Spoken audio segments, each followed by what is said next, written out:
ನನ್ನ ಹೆಸರು ಚೇತು ಅಂತ, ಯುವ ರೈತ. ಸರ್, ಸಬ್ಜೆಕ್ಟ್ ಅಂತ ಉಟ್ಕೊಂಡಿದ್ದು ಇದೇ ಒಂದೂವರೆ ವರ್ಷದಿಂದ ಒಬ್ರು ಡೈರೆಕ್ಟರ್ ಬರ್ತಾರೆ ಸರ್, ಒಂದೊಳ್ಳೆ ಕತೆ ಮಾಡಿದೀನಿ, ದುಡ್ಡು ಹಾಕು ಮಾಡು ಅಂತ. ನಾವು ಹಳ್ಳಿ ಜನ, ಮುಗಿದ್ರು ಗೊತ್ತಾಗಲ್ಲ, ಮಂಡ್ಯ ಜನ ನಾವು, ನಮಗೇನು ಗೊತ್ತಾಗ್ಲಿಲ್ಲ. ಸರಿ ಆಯ್ತು ಅಂದ್ಬಿಟ್ಟು ಒಂದಷ್ಟು ಹಾಕ್ದೆ, ಎಲ್ಲ ಆಯ್ತು. ಕೊನೆಗೆ ಡೈರೆಕ್ಟರ್ ಇಲ್ಲಿ ಅಂತ ಹುಡುಕ್ತಾ ಇದೀನಿ, ನಾನು ಒಬ್ಬನೇ ಇರೋದು, ಡೈರೆಕ್ಟರ್ ಇಲ್ಲ. ಡೈರೆಕ್ಟರ್ ಎಲ್ಲಿ ಹೋದ್ರು ಅಂದ್ರೆ, ಇಲ್ಲಪ್ಪ ನಾನು ಮಾಡೋಕ್ಕಾಗಲ್ಲ ಸಿನಿಮಾ. ಸರಿ ಆಯ್ತು, ನಮ್ಗೆ ಸಿನಿಮಾ ಇಂಡಸ್ಟ್ರಿ ಸೆಟ್ ಆಗಲ್ವೇನೋ, ನಾವು ರೈತರಾಗಿ ಉಳ್ಕೊಬಿಡೋಣ ಅಂತ ಊರ್ ಕಡೆ ಹೋಗೋಣ ಅಂತ ಹೋಗ್ತೀನಿ. ಒಂದು ಫೋನ್ ಕಾಲ್ ಬರುತ್ತೆ, ಅವ್ನಿಗೆ ಯಾರು ನನ್ನ ನಂಬರ್ ಕೊಟ್ರು ಅಂತ ಗೊತ್ತಿಲ್ಲ. ಇಲ್ಲ, ನಿಮ್ದು ಒಂದು ಸಿನಿಮಾ ಮಾಡೇ ಮಾಡ್ತೀನಿ, ನಿನ್ನ ಯಾವ ರೀತಿ ಹೇಳ್ತಾರೆ ಅಂದ್ರೆ ಸರ್, ಪ್ರೀಸತ್ತಪ್ಪ ಫಿಲಮ್ ತರ ನಿನ್ನ ಹೀರೋ ಆಗಿ ಮಾಡ್ಬೇಕು ನಾನು ಅಂತ ಹೇಳ್ಕೊಂಡು ಬರ್ತಾರೆ. ಅದನ್ನೊಂದಷ್ಟು ಶೂಟಿಂಗ್ ನಡೆಯುತ್ತೆ. ಒಂದು ಹೋಗಿ ಶೂಟಿಂಗ್ ಮಾಡಿ 20 ದಿನ ಎಲ್ಲ ಶೂಟಿಂಗ್ ಆದ್ಮೇಲೆ ಅಲ್ಲೆಲ್ಲ ಗೊತ್ತಾಗುತ್ತೆ ಡೈರೆಕ್ಟರ್ಗೆ ಸೀನ್ ಹೇಳಕ್ ಬರ್ತಿಲ್ಲ ಅಂತ. ತುಂಬಾ ಒಂದು 10 ಜನ ಡೈರೆಕ್ಟ್ರು ಮೋಸ ಮಾಡಿದ್ಮೇಲೆ 11ನೇ ಸಿನಿಮಾ ನಾನೇ ಬರೀಬೇಕು ಅಂದ್ಬಿಟ್ಟು ಮಂತ್ರಾಲಯ ರಾಘವೇಂದ್ರ ಸ್ವಾಮಿ ದೇವಸ್ಥಾನದಿಂದ ಆಚೆ ಕೈ ಮುಗಿದು ಆಚೆ ಬರ್ತೀನಿ. ಅದೇನೋ ಗೊತ್ತಿಲ್ಲ ಸರ್, 20 ನಿಮಿಷದಲ್ಲಿ ಒಂದು ಕತೆ ಮಾಡಿದೆ. ಆ 20 ನಿಮಿಷ ಜರ್ನಿಲಿ ಬರ್ಬೇಕಾದ್ರೆ ರೈಟ್ ತಿರುಗಿ ನೋಡ್ತೀನಿ, ಒಂದು ದೇವಸ್ಥಾನ ಸಿಗುತ್ತೆ, ಅದೇ ದೇವಿ ಅಂತ ಒಂದು ಹೆಣ್ಣು ದೇವರು. ಅಲ್ಲಿ ತಗೊಂಡೆ ಟೈಟ್ಲು ಅಂತ. ಅದು ನನಗೆ ಗೊತ್ತಿಲ್ಲ, ಮಧು ಬಂಗಾರಪ್ಪ ಸರ್ ಮಾಡಿ ನಿಂತಿದೆಯಂತೆ ಸಿನಿಮಾ, ಅದು ನನಗೆ ಗೊತ್ತಿಲ್ಲ. ಚೇಂಬರ್ಗೆ ಹೋದ್ಮೇಲೆ ಗೊತ್ತಾಗಿತ್ತು ನನಗೆ ಹಿಂಗೆ ಸಿನಿಮಾ ನಿಂತಿದೆ ಅಂತ. ಹೌದಾ, ನಾನು ತುಂಬಾ ಹೋಪ್ ಇಟ್ಕೊಂಡಿದ್ದೆ. ನನಗೆ ಕೊಟ್ರು, ಟೈಟ್ಲು ಕೊಟ್ರು, ರಿಜಿಸ್ಟ್ರೇಷನ್ ಆಯ್ತು, ಹಿಂಗ್ ಬಂದಿದೆ ಸರ್. ಹೌದು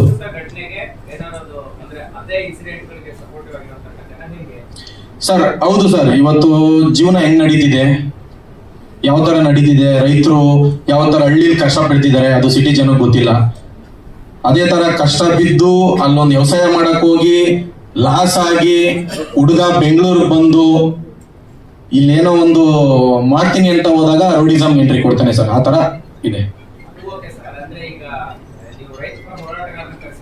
ಹೌದು ಹೌದು ಹೌದು.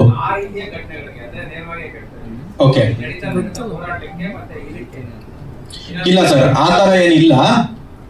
ಒಟ್ಟಿನಲ್ಲಿ ಒಂದು ಹಳ್ಳಿಯಿಂದ ಒಬ್ಬ ರೈತನ ಮಗ ಅಂತ ಒಂದು ಕತೆ ಸರ್, ಒಂದು ತಾಯಿ ಸೆಂಟಿಮೆಂಟ್ ಇಟ್ಕೊಂಡಿರೋ ಕತೆ. ಬೆಂಗಳೂರಿಗೆ ಬಂದು ಒಂದು ಮಾಸ್ ತಿರುಗುತ್ತೆ ಸರ್. ಮೂರ್ತ ನೋಡಿದ್ರಿ, ದೇವಿ ಹೇಗಿದೆ ಟೈಟ್ಲು. ಇದ್ರ 2 ಶೇಡ್ ಬರುತ್ತೆ. ಭಕ್ತಿಯಿಂದ ನೋಡಿದ್ರೆ ದೇವಿ, ಆದ್ರೆ ನಮ್ಮ ಚೇತನವ್ರ ಕಡೆಯಿಂದ ನೋಡಿದ್ರೆ ದೇವಿ. ಇಷ್ಟೇ ವ್ಯತ್ಯಾಸ. ಸೊ ಈ ಸಿನಿಮಾದಲ್ಲಿ ನಾನೊಂದು ಪೊಲೀಸ್ ಪಾತ್ರ ಮಾಡ್ತಾ ಇದ್ದೀನಿ. ಆಲ್ಮೋಸ್ಟ್ ಎಲ್ಲ ಸುಮಾರು ಸಿನಿಮಾಗಳಲ್ಲಿ ನಾನು ಪೊಲೀಸ್ ಪಾತ್ರ ಮಾಡಿದ್ದೀನಿ. ಅಲ್ಲಿ ದರ್ಶನ್ ಅವ್ರ ಜೊತೆ ಅಂತೂ ಬಹಳ ಸಿನಿಮಾ ಮಾಡಿದ್ದೀನಿ. ಅವರು ಹೇಗೆ ಅಭಿಮಾನಿ, ನಾನು ದರ್ಶನ್ ಅವ್ರ ಅಭಿಮಾನಿ ಕೂಡ. ಭಾಳ ಖುಷಿ ಆಗ್ತದೆ. ಥ್ಯಾಂಕ್ ಯು ಸರ್, ನನಗೊಂದು ಅವಕಾಶ ಕೊಟ್ಟಿದ್ದಕ್ಕೆ ಚೇತನ್ ಗೌಡ್ರೆ. ಸೊ ನನ್ನ ಪಾತ್ರದ ಹೆಸರು ಇಂದ್ರಜಿತ್. ಇದು ನೀವು ಹಿಂದೆ ನೋಡಿದ್ರೆ ಎಷ್ಟೋ ಸಿನಿಮಾ ಪಾಸಿಟಿವ್ ನೆಗೆಟಿವ್ 2 ಕ್ಯಾರೆಕ್ಟರ್ ಮಾಡ್ತಾ ಬಂದಿದ್ದೀನಿ. ಬಟ್ ಈ ಸಿನಿಮಾ ಡಿಫ್ರೆಂಟ್ ನಾನು ಹೇಳಕ್ಕೆ ಹೋಗಲ್ಲ. ಬಟ್ ಅವಕಾಶ ಬಂದಾಗ ಹೇಗೆ ಈ ಪಾತ್ರ ನಿಭಾಯಿಸುತ್ತೆ ಅನ್ನೋದು ಈ ಸಿನಿಮಾ ನೋಡುತ್ತೆ. ನಮಸ್ಕಾರ, ಎಲ್ಲ ಮಾಧ್ಯಮ ಮಿತ್ರರಿಗೆ ನಮಸ್ಕಾರ. ಮೊದಲನೇದಾಗಿ ದೇಶಕ್ಕೆ ಅನ್ನ ಕೊಡೋ ರೈತನ ಪಾದಗಳಿಗೆ ನಮಸ್ಕಾರ ಮಾಡ್ತಾ ಶುರು ಮಾಡ್ತೀನಿ. ಯಾಕಂದ್ರೆ ಈಗ ಸರ್ ಮಾತಾಡಿದ್ದು ನಿಜವಾಗ್ಲೂ ಮನಸ್ಸಿಗೆ ಮುಟ್ತು. ದೇಶದ ಬೆನ್ನೆಲುಬು ರೈತ, ಇಲ್ಲಿ ಯುವ ರೈತ ಒಂದು ಚಿತ್ರರಂಗ ಬಂದು ಒಂದು ಸಿನಿಮಾ ಮಾಡಬೇಕು ಅನ್ನೋ ಆಸೆಯಲ್ಲಿ ಬಂದಿದ್ದಾರೆ. ಸೊ ಎಲ್ಲ ನಾಡಿನ ರೈತರ ಆಶೀರ್ವಾದ ಹಾಗೆ ಕಲಾಭಿಮಾನಿಗಳ ಆಶೀರ್ವಾದ ನಿಮ್ಮ ಮೇಲೆ ಇರಲಿ ಚೇತನ್. ಆಲ್ ದ ಬೆಸ್ಟ್ ನಿಮಗೆ ಫಸ್ಟ್ ಆಫ್ ಆಲ್. ಜೊತೆಗೆ ಈ ಚಿತ್ರದ ಕಥೆನ ಚೇತನ್ ಅವರೇ ಬರೆದಿರೋದು, ಜೊತೆಗೆ ನಿರ್ಮಾಣದ ಜವಾಬ್ದಾರಿನೂ ಕೂಡ ಅವರೇ ಹೊತ್ತಿದ್ದಾರೆ. ಸೊ ನಮ್ಮ ಮಂಡ್ಯದ ಮತ್ತೊಬ್ಬರು ಕಲಾವಿದರು ಇಂಡಸ್ಟ್ರಿಗೆ ಬರ್ತಾ ಇದ್ದಾರೆ. ನನ್ನ ಕಡೆಯಿಂದ ಒಂದು ರಿಕ್ವೆಸ್ಟು, ಹೀರೋ ಅಂತ ಬರಬೇಡಿ, ಒಳ್ಳೆ ನಟ, ಒಳ್ಳೆ ಕಲಾವಿದ ಅಂತ ಬನ್ನಿ ಅಷ್ಟೇ. ಎಲ್ರಿಗೂ ಒಂದು ಅಂದ್ರೆ ಆಟದ ವಿಚಾರ ಹೋರಾಟಕ್ಕೆ ತಿರುಗ್ತು. ಸೊ ಹಂಗೆ ನಾವೆಲ್ಲ ನಮಗೆ ಕೊಟ್ಟರು, ಒಳ್ಳೇದಾಗ್ಲಿ. ಮತ್ತೆ ನನಗೆ ಫೋನ್ ಮಾಡಿದ್ರು ಫಸ್ಟ್ ಹೀಗೆ ಹೋಗ್ತಿದ್ರೆ, ಸರ್ ನಾನು ಚೇತನ್ ಅಂತ ನಿಮ್ಮ ಹತ್ರ ಮಾತಾಡ್ಬೇಕು ಅಂತ. ಏನು ವಿಷಯ ಅಂದೆ, ನಾನು ಹಿಂಗೆ ಸಿನಿಮಾ ಮಾಡಬೇಕು ಅಂದರು. ನೀವು ಅಂದೆ, ನಾನು ರೈತ ಸರ್ ಅಂದರು. ಅಲ್ಲ, ಸಿನಿಮಾ ಡೈರೆಕ್ಟರ್ ಆಗಲಿ ಪ್ರೊಡ್ಯೂಸರ್ ಆಗಲಿ ಮಾಡ್ತಾರೆ, ರೈತರು ಮಾಡ್ತಾರಲ್ಲ ಅಂದ್ಬಿಟ್ಟು ನನಗೆ ಸ್ವಲ್ಪ ಭಯ ಆಯಿತು. ಆಮೇಲೆ ಹೋಗಿ ಕತೆ ಹೇಳ್ತೀನಿ ಅಂದರು. ಸರಿ ಹೇಳಿ ಅಂದರು. ಅವ್ರದ್ದು ಒಂದಷ್ಟು ಕತೆ ಹೇಳಿದ್ರು, ಚೆನ್ನಾಗಿದೆ ಅಂದೆ. ಆಮೇಲೆ ಇನ್ನೊಂದು ಕತೆ ಇದೆ ಸರ್, ಆ್ಯಕ್ಚುಲಿ ಪಿಕ್ಚರ್ ಮಾಡಬೇಕಾಗಿರೋದು ಈ ಕತೆ, ನಾನು ಇಷ್ಟೊತ್ತು ಹೇಳಿದ್ದು ನನ್ನ ಕತೆ ಅಂದರು. ಸರಿ, ಎರಡೆರಡು ಕತೆ ಇದೆ ಅಂದ್ಕೊಂಡೆ. ಸೊ ಅದು ಒಂಥರ ಪೆಕ್ಯುಲಿಯರ್ ಕ್ಯಾರೆಕ್ಟ್ರು. ಚೇತನ್ ಅಂದರೆ ಒಬ್ಬ ಹೀರೋ ಆಗಬೇಕು ಅಂತ ಬರೋದು, ಪ್ರೊಡ್ಯೂಸರ್ ಹುಡುಕಲ್ಲ, ತಾನೇ ಪ್ರೊಡ್ಯೂಸರ್ ಆಗ್ತಾರೆ. ತುಂಬ ಚಿಕ್ಕ ಏಜ್ಗೆ ಎಲ್ಲ ವಿಚಾರನು, ಒಂದು ಕೃಷಿ ಅಂತ ಹೇಳಿದ್ರೆ ಅದರಲ್ಲಿ 100% ಕೆಲಸ, ಹೈನುಗಾರಿಕೆ ಅಂದರೆ ಅದರಲ್ಲಿ ಒಂದು 100%. ಯಾವುದೂ ಇದಿಲ್ಲ.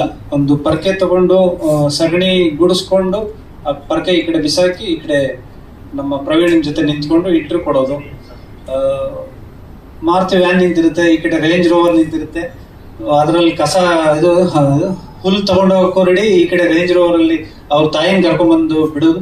ಅಂದ್ರೆ ಈ ವ್ಯಕ್ತಿ ಇಷ್ಟೊಂದು ಎಲ್ಲಾ ವಿಭಾಗಗಳಲ್ಲೂ ಇದಾರಲ್ವಾ ಅಂತ. ಸೊ ಸಿನಿಮಾಗೆ ಬನ್ನಿ ಅಂತ ಹೇಳಿದಾಗ ಇದೆ ಸರ್, ಅವ್ರು ಹೇಳಿದ ಒಂದೇ ಮಾತು, ಸರ್ ನನಗೆ ಬಾಗಲ್ ಮುಚ್ಚಿದ್ಯಾ ಬಾಗಲ್ ತೆಗ್ದಿದ್ಯಾ ಗೊತ್ತಿಲ್ಲ, ನನಗೆ ನೇಗ್ಲಿದೆ ಅಂದ್ರು. So ready. ಅಂದ್ರೆ ಈಗಿನ ಪರಿಸ್ಥಿತಿಲಿ ಸಿನಿಮಾಗೆ ಬಂದು ಸಿನಿಮಾ ಹೆಚ್ಚು ಕಮ್ಮಿ ಆದಾಗ, ಇಲ್ಲ ಪಾಸಿಟಿವ್ ಆದಾಗ ಹೊಗಳ್ಕೊಂಡು, ಇಲ್ಲ ಏನಾದ್ರು ನೆಗೆಟಿವ್ ಆದಾಗ, ಇಲ್ಲ ಮನೆ ಮಠ ಮಾಡ್ಕೊಂಡ್ಬಿಟ್ವಿ, ಆ ಥರದ ವ್ಯಕ್ತಿ ಅಂತೂ ಚೇತನ್ ಅಲ್ಲ. ಅವರು ನೀಟಾಗಿ ಹೇಳ್ಕೊಂಡೇ ಬಂದ್ರು. ಸರ್ ಎಲ್ಲರೂ ಹೇಳ್ತಾರೆ ಕಲೆ ಎಲ್ಲರೂ ಕೈ ಬೀಸಿ ಕರೆಯುತ್ತೆ, ಕೆಲವ್ರು ಮಾತ್ರ ಕೈ ಹಿಡಿಯುತ್ತೆ ಅಂತ. ಹಿಡಿದ್ರೆ ಹಿಡೀಲಿ ಸರ್ ಅಂತ ಅವ್ರು ದೇವ್ರಿಗೆ ಡೀಲ್ ಕೊಟ್ಬಿಟ್ರು. ದೇವಿ ಚಿತ್ರದ ನಿರ್ದೇಶಕ ನಾನು, ಪ್ರಕಾಶ್ ಅಂತ. ಈ ಹಿಂದೆ RC ಬ್ರದರ್ಸ್ ಅಂತ ಒಂದು ಸಿನಿಮಾ ಮಾಡಿದ್ದೆ. ಸೊ ಚೇತನ್ ಸರ್ ಅವರು ನಾಯಕ ನಟರಾಗಿ ಮತ್ತೆ ನಿರ್ಮಾಪಕರಾಗಿ ಅವ್ರದೇ ಕತೆ, ಅವ್ರದೇ ಚಿತ್ರಕಥೆ ಮಾಡ್ಕೊಂಡು ಸಿನಿಮಾ ಮಾಡೋಣ ಅಂತ ತುಂಬ ಪ್ಯಾಷನೇಟ್ ಆಗಿ ಬಂದಿದ್ದಾರೆ. ಸೊ ನನಗೆ ಅವಕಾಶ ಕೊಟ್ಟಂತ ಚೇತನ್ ಸರ್ಗೂ ಧನ್ಯವಾದ ಹೇಳ್ತಾ ಇದ್ದೀನಿ. ಎಲ್ಲರಿಗೂ ನಮಸ್ಕಾರ. 2006 ದುನಿಯಾ ರಿಲೀಸ್ ಆದಾಗ ನಮ್ಮ ಗೆಳೆಯ ಮಸ್ತ್ ಇಲ್ಲಿದ್ದಾರೆ, ಅಲ್ಲಿ ಪೆಟ್ರೋಲ್ ಅಂತ ಬರೆದಿದ್ರು ಸೂರಿ. ಸೇಮ್ ಮತ್ತೆ ಇವರು ಬರವಣಿಗೆಯಲ್ಲಿ ಅದೇ ನನ್ನ ಪಾತ್ರಕ್ಕೆ ಪೆಟ್ರೋಲ್ ಅಂತಾನೆ ಇಟ್ಟಿದ್ದಾರೆ ಈ ಸಿನಿಮಾದಲ್ಲಿ. ಇದು ಮಂಡ್ಯ ಆದವರು ನಮ್ಮ ಚೇತನ್ನು, ನಾನು ಮಂಡ್ಯ ಭಾಗದಿಂದನೇ ಬರೋದು.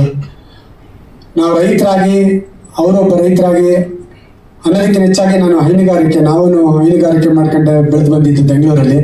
ಅವ್ರು ಮಂಡ್ಯದಲ್ಲಿ ಹೈನುಗಾರಿಕೆ ಮಾಡ್ಕೊಂಡು ಬೆಳೆದಿದ್ದಾರೆ. ತುಂಬ ಖುಷಿ ಆಗುತ್ತೆ. ನನಗೊಂದು ಪ್ರಾಮಿಸ್ ಮಾಡಿದ್ದಾರೆ, ಹಸು ಕೊಡ್ತೀನಿ ಅಂತ. ಒಂದು 60 ಹಸು ಸಾಕಿದ್ದಾರೆ ಅವರು. ನಾನು ಒಂದು 10 ವರ್ಷ ಆಯ್ತು ಹಸುಗಳೆಲ್ಲ ಸಾಕೋದು ಬಿಟ್ಟು. ಮತ್ತು ನಾನು ಈಚೆ ಕಡೆ ಒಂದು ಡೈರಿ ಫಾರ್ಮ್ ಮಾಡ್ತಾ ಇದ್ದೀನಿ, ರೀಸೆಂಟಾಗಿ ಸ್ಟಾರ್ಟ್ ಮಾಡ್ತೀನಿ. ಫಸ್ಟ್ ಹಸು ನಮ್ಮೂರಿಂದನೇ ಬರ್ತೈತೆ, ಅದು ನನಗೆ ಪ್ರಾಮಿಸ್ ಮಾಡಿದ್ದಾರೆ ನಮ್ಮ ಹೀರೋ. ಅದೊಂದು ಖುಷಿ ಇದೆ. ಸಿನಿಮಾ ಒಳ್ಳೇದಾಗಲಿ ಚೇತನ್ ಅವರೇ, ನೀವು ನಮ್ಮ ನಾಯಕ ನಟರಾಗಿ ಎತ್ತರಕ್ಕೆ ಬೆಳೀರಿ ಅಂತ ಕೇಳ್ಕೊಳ್ತೀನಿ. ಚೇತನ್ ಮತ್ತು ಡೈರೆಕ್ಟರ್ ಪ್ರಕಾಶ್ ಇಬ್ಬರಿಗೂ all the best. Chethu phone ಮಾಡಿದ್ರು ಅಂತ ಕಳೆದ ವಾರದಲ್ಲಿ, ಅಣ್ಣ ಅರ್ಜೆಂಟ್ ಮೀಟ್ ಮಾಡಬೇಕು, ದೇವಿಯನ್ನು ಸಿನಿಮಾ ಮಾಡ್ತಾ ಇದ್ದೀನಿ ಅಂತ. ಅಲ್ಲಪ್ಪ ನಾನು ತೋಟದಲ್ಲಿದ್ದೀನಿ, ಬೆಂಗಳೂರಲ್ಲಿ ಸಿಗ್ತಾ ಇಲ್ಲ, ಈ ಸ್ಟುಡಿಯೋದಲ್ಲಿ ಸಿಗೋದಿಲ್ಲ ಅಂತೆ. ಇಲ್ಲ ಅಲ್ಲಿಗೆ ಬರ್ತೀನಿ ಅಂತ 1 ಅವರಲ್ಲಿ ಬಂದರು ಅವರು, ಮತ್ತು ಕೋ-ಡೈರೆಕ್ಟರ್ ಇಬ್ಬರು ಬಂದರು. ಕತೆ ಹೇಳಿದ್ರು, ಕತೆ ತುಂಬ ಚೆನ್ನಾಗಿದೆ. ಶ್ರಮಜೀವಿ. ಭಾಳ ಹಿಂದೆ ನನ್ನ ತೋಟಕ್ಕೆ ಒಂದ್ಸತಿ ಬಂದಿದ್ರು, ನಮ್ಮ ಅದೇ ಮಂಡ್ಯದ ನರಳಿ ಜ್ಞಾನೇಶ್ ಅಂತ ನನ್ನ ಶಿಷ್ಯ, ಅವನ ಜೊತೆ ಬಂದಿದ್ರು. ಅಲ್ಲಿ ಬಂದಾಗ ನೆನಪು ಮಾಡಿದ್ರು. ಭಾಳ ಖುಷಿ ಆಗುತ್ತೆ, ಒಬ್ಬ ರೈತನ ಮಗನಾಗಿ ಹುಟ್ಟಿ ರೈತನಾಗಿ ಜೀವಿಸ್ಕೊಂಡು 4 ಕಾಸು ಸಂಪಾದನೆ ಮಾಡಿಕೊಂಡು ಆ ಚೇತು ಬಂದಂಥ ರೀತಿ ನೋಡಿ ಭಾಳ ಖುಷಿ ಆಯಿತು. ರೈತರೆಲ್ಲ ಕಷ್ಟಜೀವಿಗಳು ಅಂತಾರೆ, ರೈತರಲ್ಲೂ ಚೇತು ಥರ ಸುಖಜೀವಿ ಇದ್ದಾರಲ್ಲ ಅನ್ನೋದು ನೋಡಿ ಖುಷಿ ಆಯಿತು. ನಾನು ಪಕ್ಕಾ ರೈತನಲ್ಲದೇ ಇದ್ರು ಈಗ ರೈತ ಆಗೋದಕ್ಕೆ ಹೊರಟಿದ್ದೀನಿ, ಚೇತು ಗೊತ್ತು. ಬಟ್ ರೈತ ಹೋರಾಟದಲ್ಲಿ ಇದ್ದವರೆಲ್ಲ ಪಾಂಡುರಂಗ ವಿಠಲ್ ಇರ್ಬೋದು, ಹಾಸನದ ಮಂಜುನಾಥ್ ದತ್ತ ಪ್ರೊಫೆಸರು, ಇವ್ರ ಜೊತೆ ಒಡನಾಟ, ನಂಜುಂಡೇಗೌಡ, ಇವ್ರ ಜೊತೆ ಎಲ್ಲ ತುಂಬ ಕಳೆದ 40 ವರ್ಷಗಳ ಹಿಂದಿನ ಒಡನಾಟ ಇತ್ತು. ಎಲ್ಲರಿಗೂ ನಮಸ್ಕಾರ. ದೇವಿ ಚಿತ್ರಕ್ಕೆ ಲಾಸ್ಟ್ 3 days ಅಲ್ಲಿ ನಾನು ಎಂಟ್ರಿ ಆದ್ರೆ, ಅಂದ್ರೆ ಇದಕ್ಕಿಂತ ಮುಂಚಿನ ಅವ್ರ ತಲೆಯಲ್ಲಿ ನಾನಿದ್ದೆ, ಕಾಂಟ್ಯಾಕ್ಟ್ ಮಾಡಿರಲಿಲ್ಲ. ಲಾಸ್ಟ್ 3 days ಹಿಂದೆ ಕಾಂಟ್ಯಾಕ್ಟ್ ಮಾಡಿದ್ರು. ಕಥೆ ತುಂಬಾ ಚೆನ್ನಾಗಿದೆ. ಚಿತ್ರಕಥೆನ ಚೇತನ್ ಅವರೇ ಬರೆದಿದ್ದಾರೆ, ತುಂಬಾ ಚೆನ್ನಾಗಿ ಬರೆದಿದ್ದಾರೆ. ಪ್ರಕಾಶ್ ಅವರು ಸಾಥ್ ಕೊಡ್ತಿದ್ದಾರೆ. ಹಾಗೆ ಯೋಗಿ ಸರ್ ತುಂಬಾ ಎಕ್ಸ್ಪೀರಿಯನ್ಸ್ ಇರುವಂತ ಅಸೋಸಿಯೇಟ್ ಕೂಡ ಇದ್ದಾರೆ. ಒಳ್ಳೆ ಟೆಕ್ನಿಕಲ್ ಟೀಮ್ ಇದೆ. ಇವತ್ತಷ್ಟೇ ಮುಹೂರ್ತ ಆಗಿದೆ. ನಾನೊಂದು ಒಳ್ಳೆ ಪಾತ್ರ ಮಾಡ್ತಾ ಇದ್ದೀನಿ. ಸೊ ಆದಷ್ಟು ಬೇಗ ಶೂಟಿಂಗ್ ಮುಗಿಸ್ಕೊಂಡು ಮತ್ತೆ ನಾವು ಸಿಗ್ತೀವಿ. ಒಳ್ಳೆದಾಗಲಿ ದೇವಿ ಚಿತ್ರಕ್ಕೆ. ನಮಸ್ಕಾರ, ನಾನು ಲವ್ ಮಾಕ್ಟೇಲ್ ಜಗಭೂಮಿ ಫಿಲಮ್ ನೋಡಿದ ತಕ್ಷಣ ಚೇತನ್ ಸರ್ ಊರಿಗೆ ಬಂದ್ಬಿಟ್ಟಿದ್ರು, ಈ ಫಿಲಮಲ್ಲಿ ನೀವೇ ಮಾಡಬೇಕು ಆ್ಯಕ್ಟಿಂಗ್ನ ಅಂತ. ಹಂಗಾಗಿ ನನಗೊಂದು ಅವಕಾಶ ಕೊಟ್ಟಿದ್ರು ಫಿಲಮಲ್ಲಿ ಮಾಡೋಕ್ಕೆ ದೇವಿ ಸಿನಿಮಾದಲ್ಲಿ. ಹಂಗಾಗಿ ಅವ್ರಿಗೆ ತುಂಬ ಥ್ಯಾಂಕ್ಸ್ ಹೇಳ್ತೀನಿ. ದೇವಿ ಸಿನಿಮಾನ ಎಲ್ಲರೂ ಒಗ್ಗಟ್ಟಾಗಿ ಪ್ರೀತಿಯಿಂದ ಕೆಲಸ ಮಾಡದೆ ಎಲ್ಲರೂ ಅಂತ ಹೇಳ್ಕೊಂಡು ಎಲ್ಲ ಮಾಧ್ಯಮದವರಿಗೂ ಮತ್ತೆ ರೈತರಿಗೂ ನಮಸ್ಕಾರ. ಸೊ ನಾನು ಈ ಸಿನಿಮಾದಲ್ಲಿ ದೇವಿಗೊಬ್ಬ ದೇವರಂತ ಫ್ರೆಂಡ್ ಆಗಿ ಕೆಲಸ ಮಾಡ್ತಾ ಇದ್ದೀನಿ.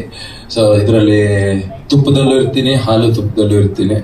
ಸೊ ಒಟ್ಟಾರೆ ದೇವಿ ಫ್ರೆಂಡ್ ಆಗಿ ಇದು ಮಾಡ್ತಾ ಇದ್ದೀನಿ. ಆ್ಯಂಡ್ ಮಾಸ್ತಿ ಸರ್ ರೈಟಿಂಗ್ನ ನಾವು ಇಷ್ಟು ವರ್ಷ, ನಾನಂತೂ ಅವ್ರ ರೈಟಿಂಗಲ್ಲಿ ವರ್ಕ್ ಮಾಡಿರಲಿಲ್ಲ, ಎಂಜಾಯ್ ಮಾಡ್ತಾ ಇದ್ವಿ.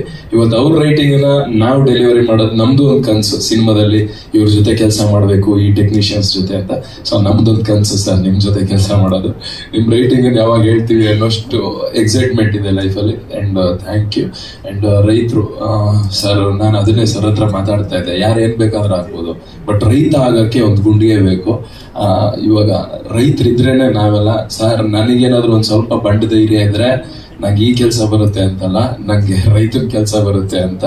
ನನಗೆ ಮುಂದೆ ಫ್ಯೂಚರ್ ನನಗೆ ತುಂಬ ಇಷ್ಟ, ರೈತರಾಗಬೇಕು. ಅನ್ನ ಬೆಳೆಯೋದು ತುಂಬ ಪುಣ್ಯದ ಕೆಲಸ, ನಮ್ದು ಕಾಟರದಲ್ಲೇ ಭಾಷೆ ಹೇಳ್ಬಿಟ್ಟಿದ್ದಾರೆ. ಸೊ ಆ ಥರ ಸರ್ ಎಲ್ಲ ರೈತರಿಗೂ ಒಳ್ಳೇದಾಗಲಿ. ನಮ್ಮೆಲ್ಲರ ಸಪೋರ್ಟ್ ರೈತರಿಗೆ ಯಾವಾಗಲೂ ಇರುತ್ತೆ. ನನಗೆ ಚಾನ್ಸ್ ಕೊಟ್ಟಿರೋದು thank you so much Chetan ಅವರೇ. ಇದು ತುಂಬ ಅಂದರೆ ನೆಗೆಟಿವ್ ಶೇಡೆಡ್ ಕ್ಯಾರೆಕ್ಟರ್ ಬರುತ್ತೆ, 8 ಶೇಡೆಡ್ ಕ್ಯಾರೆಕ್ಟರ್ ಬರುತ್ತೆ. ಆ ಥರ ಶೇಡೆಡ್ ಪಾತ್ರನ ನಾನು ಮಾಡ್ತಾ ಇದ್ದೀನಿ. ನಿಜವಾಗ್ಲೂ ಖುಷಿ ಆಗುತ್ತೆ.